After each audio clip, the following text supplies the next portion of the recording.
Réinventer l'éducation. Learning World, en association avec WISE, une initiative de Qatar Foundation. Cette semaine, Learning World s'intéresse au football comme vecteur de transmission de certaines valeurs ou comme outil de lutte contre les discriminations. Voyons ça de plus près sur les pelouses de France, de Dubaï ou du Rwanda. Le prestigieux club Paris Saint-Germain s'est doté d'une fondation en 2000 qui investit le terrain de l'action sociale en Île-de-France. Chaque année, elle organise des rencontres avec quelques 13 000 jeunes footballeurs, l'occasion de leur enseigner le respect, l'esprit du sport et de la compétition. Certains projets sont également orientés vers les enfants handicapés. Regardez.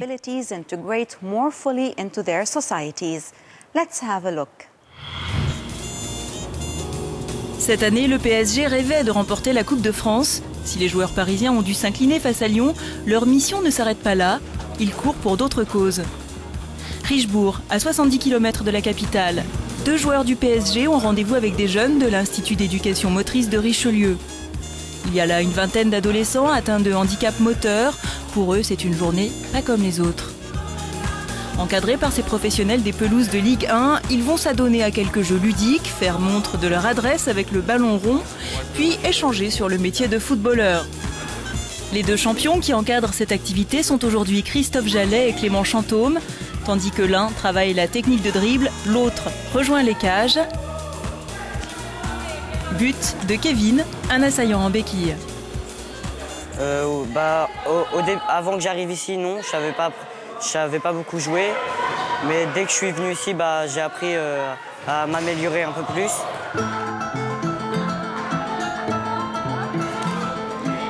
Moment de rêve et de dépassement pour ces enfants. Pour beaucoup, le PSG est en tête de liste des équipes qu'ils admirent. En France, Paris, en Angleterre, Arsenal, en Espagne, Real, Barça. Ces enfants ne sont pas le seul public ciblé par la Fondation PSG. Elle investit également le terrain des quartiers sensibles et cherche à favoriser l'insertion professionnelle des jeunes chômeurs. Dans chacun des cas, le football permet de véhiculer des valeurs essentielles.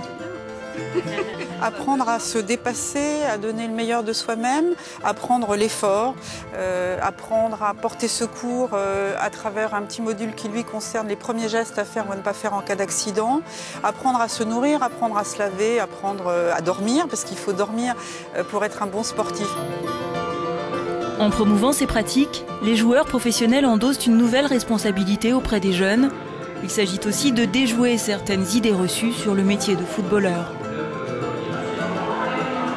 Il y a tellement peu de joueurs qui veulent y arriver et tellement peu d'élus qu'on ne peut pas négliger ses études. C'est vrai que le foot peut s'arrêter du jour au lendemain et si on n'a pas travaillé avant, on le paye après. Depuis 2000, environ 100 000 jeunes ont participé aux diverses activités de la Fondation PSG.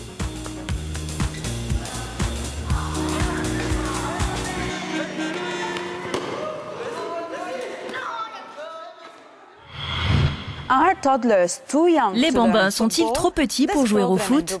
À Dubaï, on postule que les compétences des joueurs peuvent s'aiguiser dès le plus jeune âge et que le foot développe dans le même temps des capacités mentales et cognitives. Regardez. Alors que s'érige le faramineux complexe sportif Dubai Sport City, la capitale émirati chercherait-elle à préparer la relève? Ils gambadent depuis peu, mais c'est suffisant pour taper dans le ballon, voire plus. Ces joueurs, aux appuis encore hésitants, sont encadrés par Socatots, le premier programme d'apprentissage du football à s'être destiné aux enfants en bas âge. Ce n'est pas si difficile d'apprendre à ces enfants en bas âge à jouer. Le fonctionnement de Socatots est différent de celui des autres académies. Ici, on apprend les rudiments et on se concentre sur le collectif. On ne met pas l'accent sur l'esprit de compétition. Il s'agit avant tout de se faire plaisir et d'acquérir les bases. Un apprentissage sur mesure pour ces bambins, admissible dès qu'ils passent en station verticale et jusqu'à l'âge de 5 ans. Si on lésine volontiers sur le strict respect des règles du jeu, d'autres tactiques se mettent en œuvre entre ces bébés footballeurs, amenés à développer des compétences telles que l'agilité, l'équilibre ou la réactivité, entre autres. Ici, ils apprennent la coordination, quand bouger, Quand s'arrêter. Il ne s'agit pas seulement de courir après le ballon. Ils intègrent des choses importantes pour leur développement. Ils apprennent à compter, à avoir l'esprit de compétition et ils apprennent en s'amusant.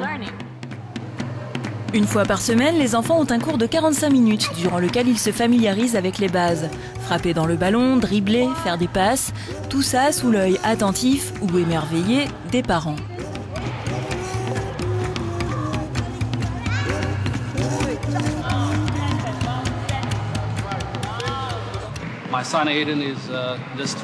Mon fils Aiden vient d'avoir 3 ans. Et je constate qu'il a un bon sens de la coordination entre ses yeux et ses jambes. Il anticipe ses frappes, donc je me dis qu'on peut voir comment améliorer ses compétences. Et ensuite, on verra quel sera son intérêt à lui. Sur les traces des champions du ballon rond, le chemin à parcourir est encore long, mais cette première étape peut s'avérer fondatrice.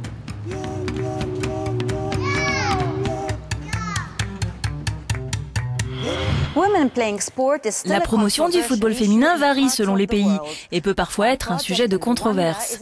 Au Rwanda, un programme encourage les jeunes filles à investir le stade et le football permet de promouvoir la réconciliation dans un pays encore traumatisé par le génocide passé.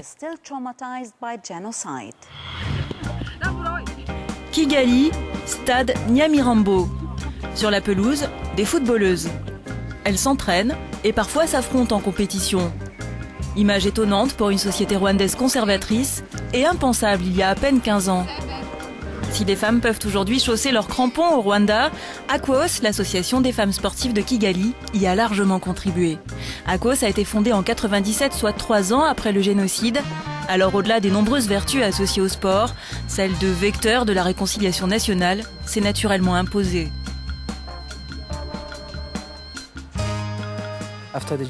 Après le génocide, les femmes et une partie des jeunes filles restaient enfermées chez elles et murées dans leur silence.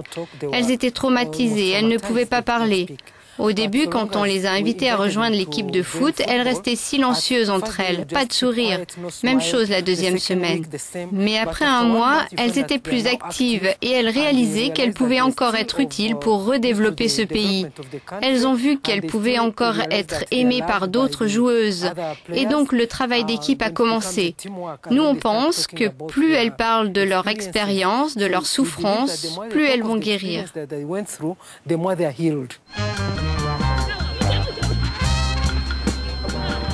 Membre actif de l'association Aquos, Grace Nyanawumantu est entrée dans l'histoire du Rwanda en devenant la première femme arbitre. Aujourd'hui, elle entraîne l'équipe nationale de football féminin. Son parcours n'a pas été simple, elle a dû s'opposer à sa famille pour étudier à la faculté des sports de Kigali.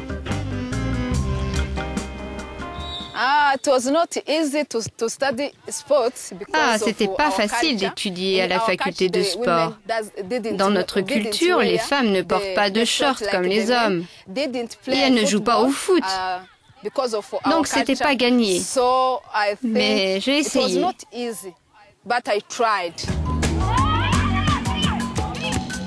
Le surnom de Grace sur le terrain, c'est Mourinho, à l'image du charismatique entraîneur du Real Madrid.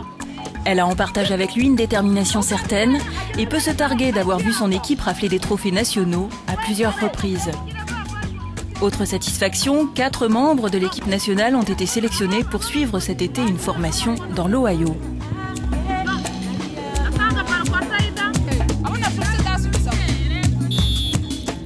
Alors, le football, instrument de réconciliation dans ce petit pays encore hanté par le drame du génocide ? En Côte d'Ivoire, où les tensions ethniques se sont attisées au fil de la dernière décennie, l'équipe nationale de foot, les éléphants, a démontré qu'il était possible de dépasser les divergences pour jouer collectif.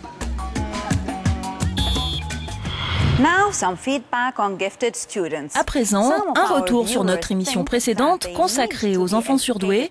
Certains de vous sont favorables à un traitement particulier pour ces élèves. Nous attendons vos réactions sur cette thématique consacrée aux vertus du football. À bientôt. Learning World, en association avec WISE, une initiative de Qatar Foundation.